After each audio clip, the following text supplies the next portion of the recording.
Greetings, God bless, and welcome back.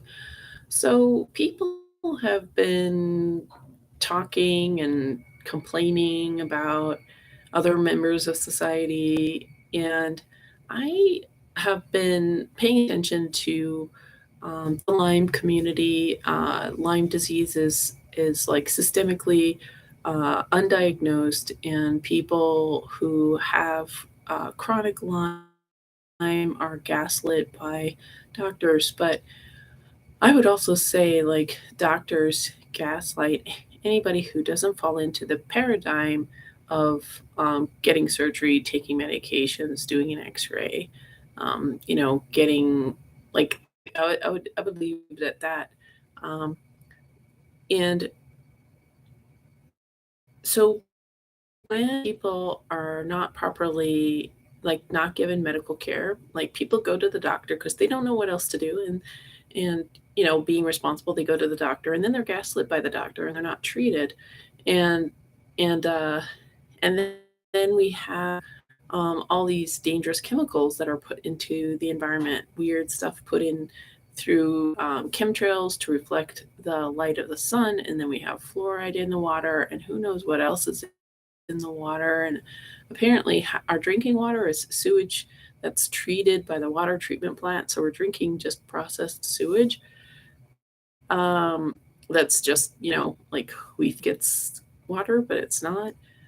And then weird chemicals are injected into pesticides, insecticides, fungicides, and stuff are sprayed on our fruits and vegetables, not to mention stuff that's used inside buildings or cars, like off gassing of fire retardants or chemicals. So the human body is subjected to so many assaults, and not to mention electromagnetic fields from the electrical wiring in a building, not to mention our phones and cell phone towers. So people are just being cooked and poisoned. Add in injections, add in suffocating, 60 hours a week. When you're a little baby, I mean, it's insane. Behavior issues are going to ensue when somebody is sick. I can't remember exactly the statistics, but I think like 80% of people who are incarcerated have severe medical illness. I'm sure they're not getting the best treatment. I mean, you're not even getting the best treatment when you're out just and you have insurance. In my experience, I think the best treatment you get is when you're paying out of pocket, and you have to pay, $1,000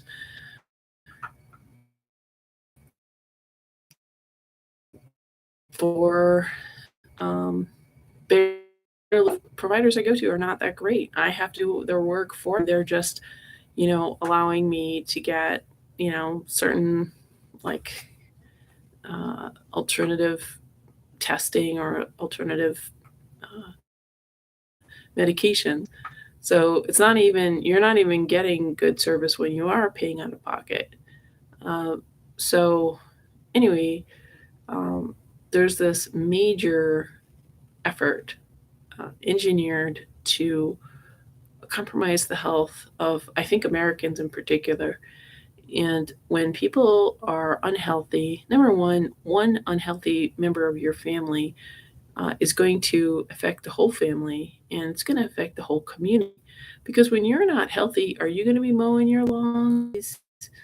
No, maybe you're going to be doing drugs or something like that. It is my theory that a lot of drugs, I think, is to try energy, just to wake up in the day and to function. I mean, I think a lot of people who are working and they do these crazy hours, I'm thinking they're probably on some type of medication, whether it's prescribed by their doctor or whether they are, you know, going, over the counter or buying illegal drugs.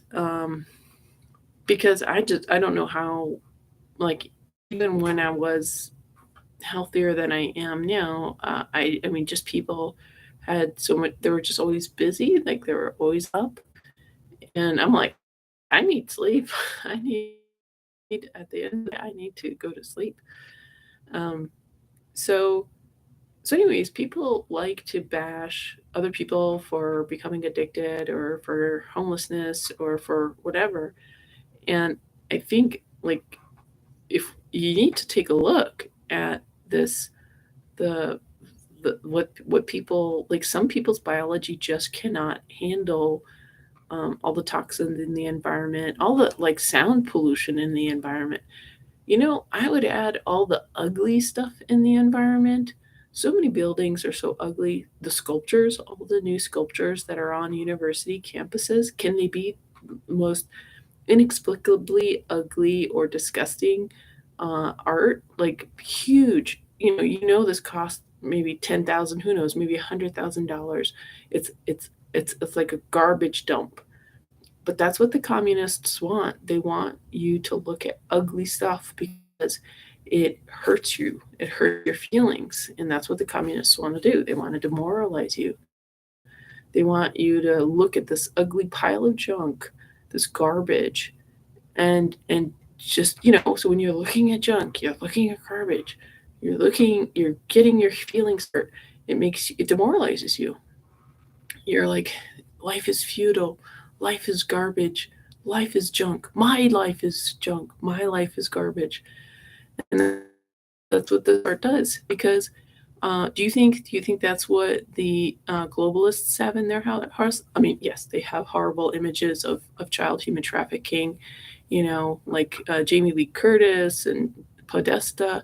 They have horrible images of nightmare situations, because they're evil globalist Satanists. But otherwise, they have pretty furniture like Trump's house, beautiful sculpture. I mean, well, it's kind of kitschy to me, in my opinion, but, are they going to, like, are they spending their days in, ghetto places with garbage everywhere? No.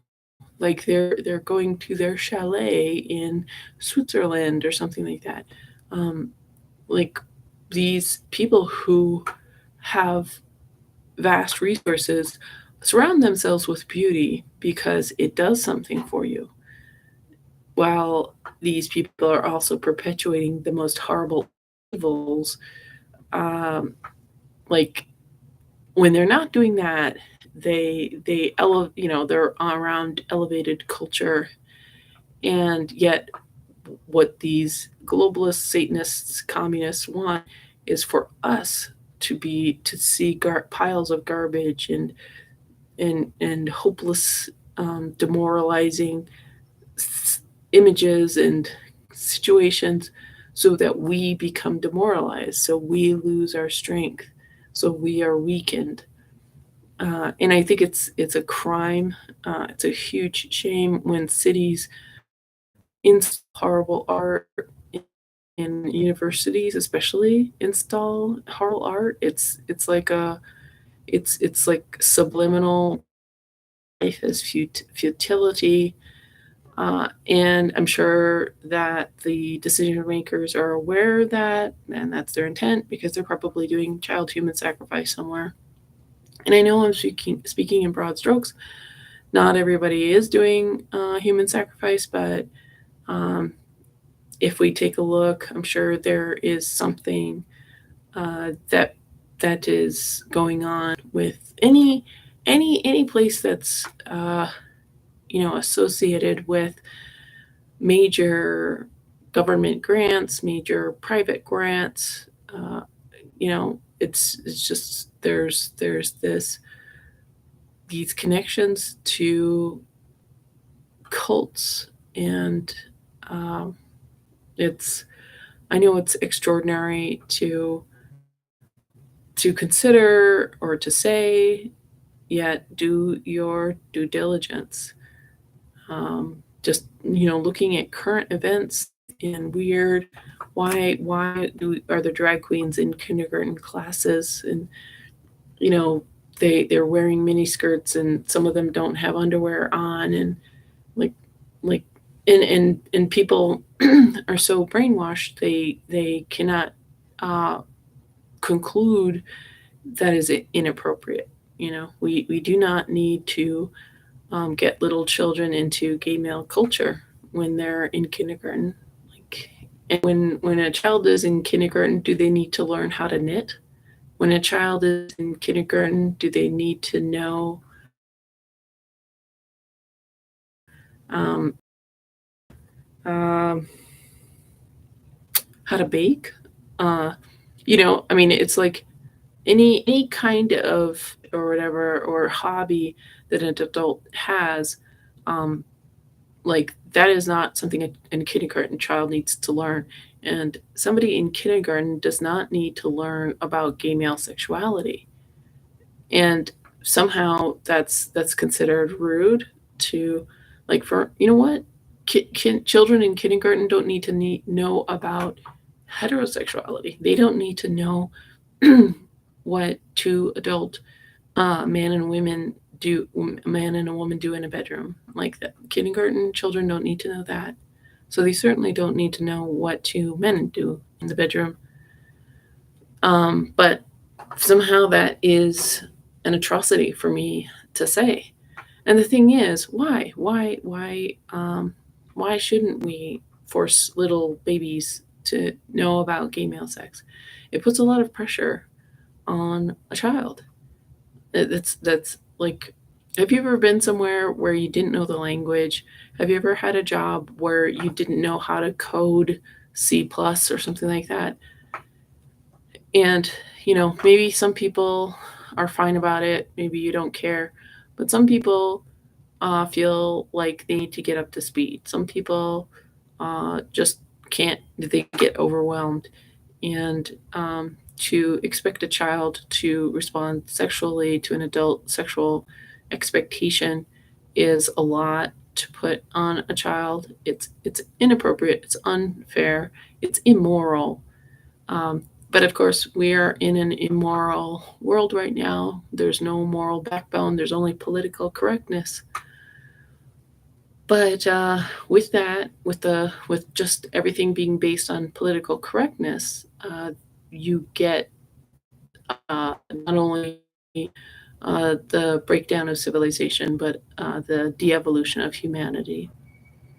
And with those things come the destruction of nature, actually, because with this absence of morality, this moral bankruptcy of the progressive liberal left, with their uses weird things in science, with this graphene oxide nanotechnology that self-assembles, it's gonna terraform the earth.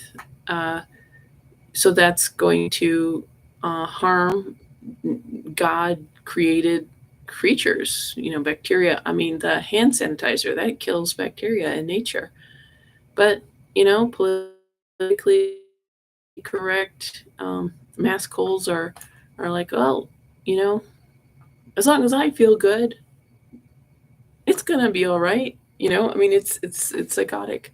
We are in, we are under the tyranny of psychotic people, and the folks that have some leverage with these psychotic people, they're just they're just keeping their head down. They're just assuming it's going to blow over. It's been 3 years, folks. Is it blowing over? No. People are dropping dead. Babies are having heart attacks, and I'm not really seeing any shift in the progressive liberals that I've known most of my life. I haven't seen a shift around me. Uh, so anyway, just wanted to share about that, and I'm interested in hearing any comments that you might have, any suggestions, anything that I've missed. So thank you for watching, and God bless.